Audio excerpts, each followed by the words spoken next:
Shalom à tous. Comment est-ce que vous allez? J'espère que vous vous portez très bien. Chez moi, ça va par la grâce de Dieu. Je bénis le Seigneur encore pour sa grâce et pour tout ce qu'il fait pour chacun d'entre nous. Donc, je viens partager un message avec toi. Écoute ce message, bien-aimé, et je crois que ce message te fera du bien.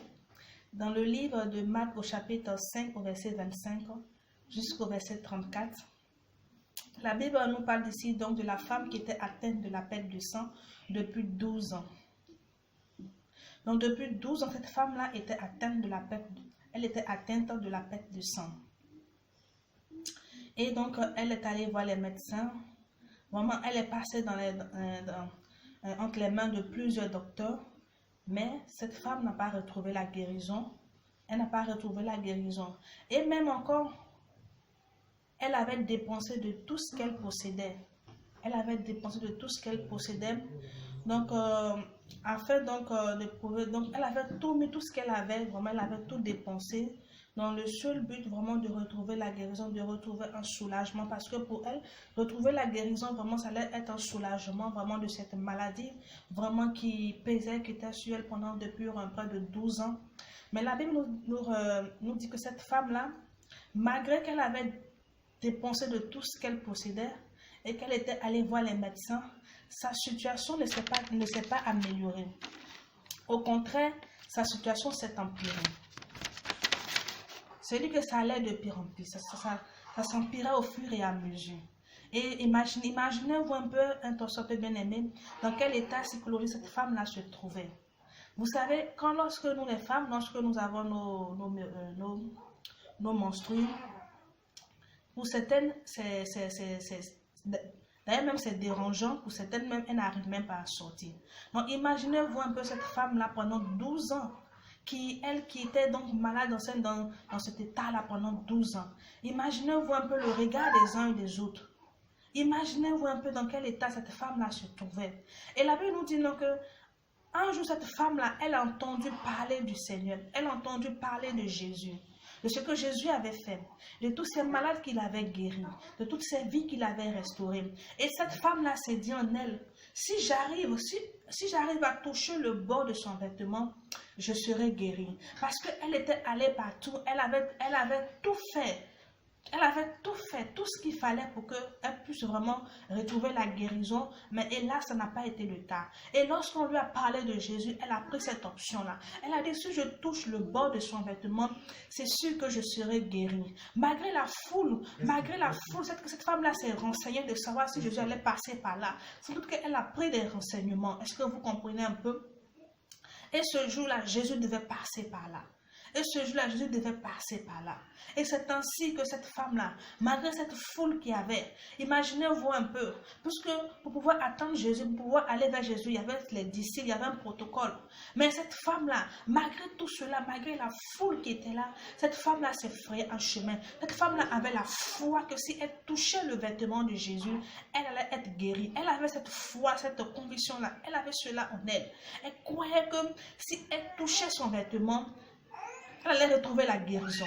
Et c'est ainsi qu'elle est allée et elle a tourné, elle est passée par derrière et elle a touché le vêtement de Jésus. Et lorsqu'elle a touché son vêtement, la Bible nous dit qu'elle a été instantanément guérie. Et Jésus s'est retourné, il a dit, quelqu'un m'a touché. Et les disciples ont dit, mais Seigneur, il y a la foule, il y a une foule qui est là, il y a du monde. Tout le monde te touche de gauche et de droite, tout le monde te touche un peu partout. Il dit non, quelqu'un m'a touché.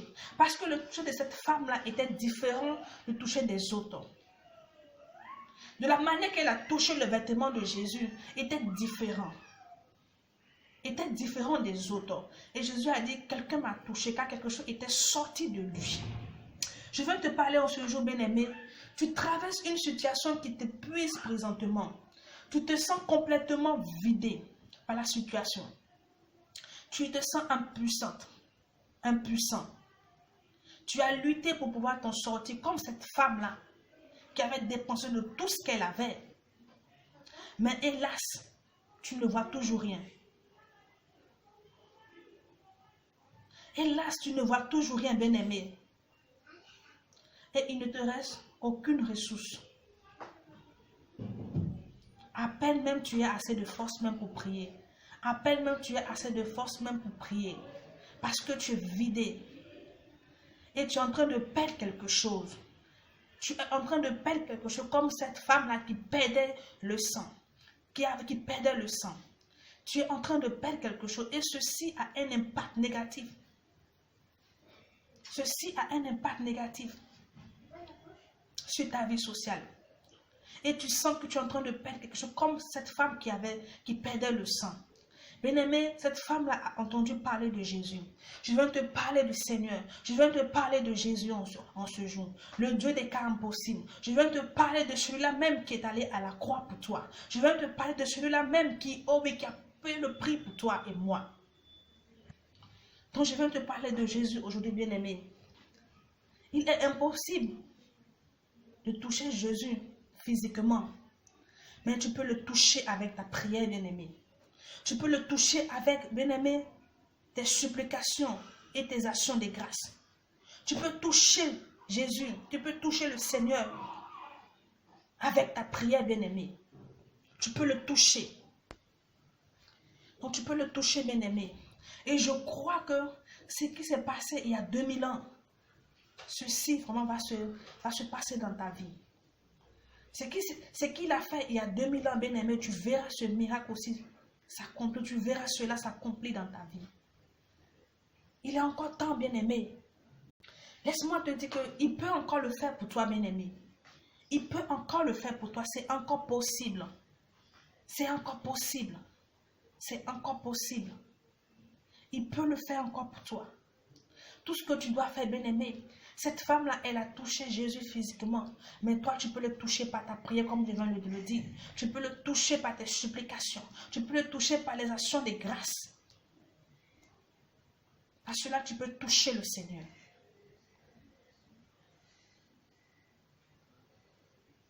Par cela, tu peux le toucher. Car laisse-moi te dire qu'il est encore possible. Et il le fait encore, bien-aimé. Il le fait encore, il n'a pas changé. Il est le même hier, aujourd'hui et éternellement. Il n'a pas changé. Ce Dieu-là qui a guéri la femme qui avait la perte de sang, ce Jésus-là, il n'a pas changé, il est le même. Il est encore capable de changer ta situation. Il est encore capable de te guérir. Il est encore capable, bien-aimé, de te restaurer. Il est encore capable. Et c'est encore possible. C'est encore possible. Quelle que soit la situation dans laquelle tu es, n'oublie jamais, bien-aimé, que notre Rédempteur est vivant, qu'il est au-dessus de tout. Quel que soit ce que tu vis, quelle que soit la situation, n'oublie jamais ceci, bien-aimé, qu'il est encore vivant et il est au-dessus de tout. Avec toi, bien-aimé. Et retiens bien ceci, bien-aimé. Quelle que soit la situation dans laquelle tu te trouves, n'oublie jamais, bien-aimé, que notre Rédempteur est vivant et qu'il est au-dessus de tout. Il a le pouvoir de ressusciter tout ce qui est mort dans ta vie et aussi dans la mienne. Donc, n'oublie jamais ceci. Il est encore possible. Il peut le faire, bien-aimé. Il peut le faire. Il faut que tu aies la foi, bien-aimé. Il faut que tu aies la foi. Il faut que tu aies la foi, bien-aimé. Aujourd'hui, d'autres ne voient plus rien parce qu'ils prient, mais ce n'est pas avec la foi. Il faut que tu aies la foi comme cette femme, bien-aimée. Tu as cette foi-là. Que le miracle peut se produire. Que le miracle va se produire. Donc, c'était juste partager ce message avec toi.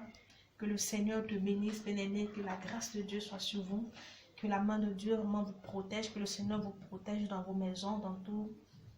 Partout où vous vous trouvez, que le Seigneur vous protège. Vous savez, il n'y a aucune protection en dehors de Jésus. La vraie protection se trouve en Jésus-Christ. Passez donc une excellente soirée et on se retrouve pour une autre vidéo.